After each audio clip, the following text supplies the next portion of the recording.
Setelah kebijakan Donald Trump yang heboh kemarin ya, mengenai kebijakan kenaikan tarif ke berbagai negara. Sekarang, akhirnya Trump berada di ujung tanduk. Kenapa? Karena Donald Trump sekarang itu didemonstrasi besar-besaran oleh rakyatnya sendiri. Pertanyaannya sekarang, kenapa Donald Trump ini kok masih didemo?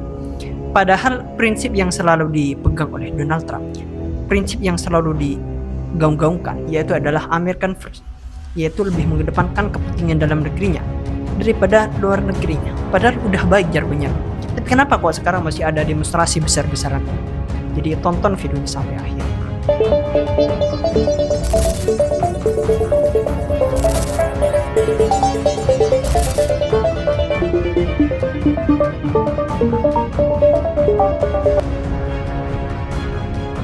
Sebelum kita menuju ke pembahasan lebih mendalam, saya mau kasih informasinya terlebih dahulu. Jadi pada Sabtu kemarin, puluhan ribu warga Amerika Serikat itu turun ke jalan demonstrasi besar-besaran di berbagai kota besar seperti di Washington DC, Los Angeles, dan di Boston. Tujuannya untuk apa? Ya untuk memprotes kebijakan terbaru Presiden Donald Trump ini dan peran Elon Musk dalam pemerintahnya. Demonstrasi besar-besaran ini itu dipicu oleh berbagai kebijakan ya, yang sangat kontroversi, mulai dari pemangkasan anggaran besar-besaran yang menyebabkan pemutusan hubungan kerja massal di lembaga-lembaga federal seperti IRS, hingga memperlakukan tarif impor tinggi yang dikhawatirkan dapat memicu resesi global. Ini mungkin sering gak dibahas-bahas ya, karena mulai kemarin kan tujuan tarif ini lebih melindungi industri dalam negeri. Tapi padahal secara kenyataannya masyarakat di bawah ini tidak terima mengenai kebijakan ini.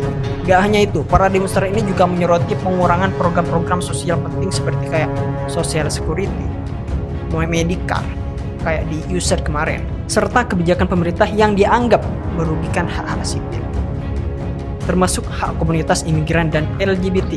Ini juga dipermasalahkan LGBT, di mana ketidakpuasan publik ini semakin diperparah dengan keterlibatan Elon Musk dalam pemerintahnya yang dinilai terlalu dominan, meskipun ia tidak terpilih secara demokratis. Gelombang demokrasi ini itu bahkan meluas ke berbagai kota di Eropa seperti Berlin, London, dan Paris, yang menunjukkan solidaritas global terhadap isu-isu tersebut. Karena ini masalah besar ya, demonstrasi ini masalah besar.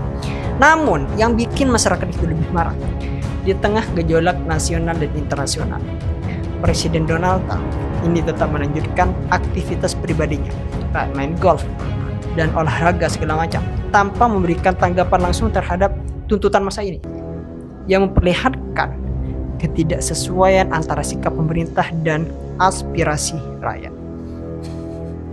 Itu Donald Trump. Kalian pasti timbul tanda tanya, kenapa kok masih ada konflik di dalam negeri? Padahal kan Donald Trump itu kan sering memegang prinsip American First. Donald Trump lebih mementingkan dalam negerinya daripada luar negeri. Jika misalkan dalam negeri masih belum beres, Donald Trump ingin menyelesaikan terlebih dahulu daripada ke luar negeri. Itu kan prinsip selalu dipegang oleh Donald Trump. Gini ya, saya mau jelaskan. Jadi meskipun Donald Trump ini terus mengusung slogan American First di dalam setiap kebijakan dan pidatonya, realita di lapangan ini menunjukkan ironi yang mendalam. Prinsip American First, memang mengutamakan kedaulatan nasional dan proteksi terhadap ekonomi dalam negeri. Tetapi dalam praktek di lapangannya, kebijakan-kebijakan tersebut ini justru lebih banyak menguntungkan kalangan korporasi besar. Benar dalam negeri, tapi lebih menguntungkan kalangan korporasi besar, para konglomerat, dan jaringan bisnis yang dekat dengan kekuasaan.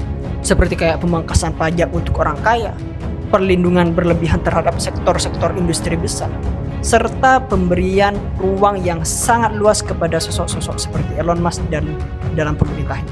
Yang mana ini menjadi bukti bahwa yang dilindungi bukanlah rakyat kebanyakan, melainkan para elit-elit ekonomi. Kita lihat aja kemarin mengenai kenaikan tarif. Itu kan secara logika, yang dilindungi itu kan bagian korporasi-korporasi besar, perusahaan-perusahaan besar, industri-industri yang besar. Sedangkan rakyatnya, para konsumen ini kan dirugikan nanti. Yang bayar tarif itu bukan perusahaan, bukan. Perusahaan awalnya, tapi kan dari perusahaan nanti mau tidak mau harus membebankan kepada rakyat, kepada konsumen. Sementara itu, masyarakat kelas pekerja yang seharusnya menjadi tulang punggung dari visi American First, ini justru semakin terpuruk akibat gelombang pemutusan hubungan kerja masyarakat. pemangkasan anggaran sosial, dan ketimpangan ekonomi yang terus melebar. Nah inilah sebenarnya mengapa konflik sosial dalam negeri itu makin membesar. Jadi jargon American First ini di era Donald Trump ini lebih tepatnya itu dimaknai sebagai elit American First. Slogannya diubah aja. Nah sekarang berita yang paling hebohnya sekarang, di tengah gelombang protes besar-besaran dan ketidakpuasan rakyat yang terus membesar, Kongres Amerika Serikat, khususnya dari Partai Demokrat, ini akhirnya mengambil langkah drastis dengan secara resmi mengajukan proses pemakzulan terhadap Presiden Donald Trump. Donald Trump mau dimakzulkan. Itu usaha sih, tapi secara legal nggak mungkin, sulit lah Donald Trump ini. Yang mana ketika saya analisa lebih dalam ya, mengenai pengajuan pemakzulan terhadap Donald Trump ini oleh Kongres Amerika Serikat, ini tidak bisa dilepaskan dari dinamika politik tentunya yang sangat tajam antara pemerintah dan oposisinya, Demokrat. Bagi Partai Demokrat, pemakzulan ini bukan semata-mata soal mempertahankan prinsip demokrasi, melainkan juga merupakan strategi politiknya untuk menggulingkan Donald Trump dan merebut kembali kendali pemerintahnya.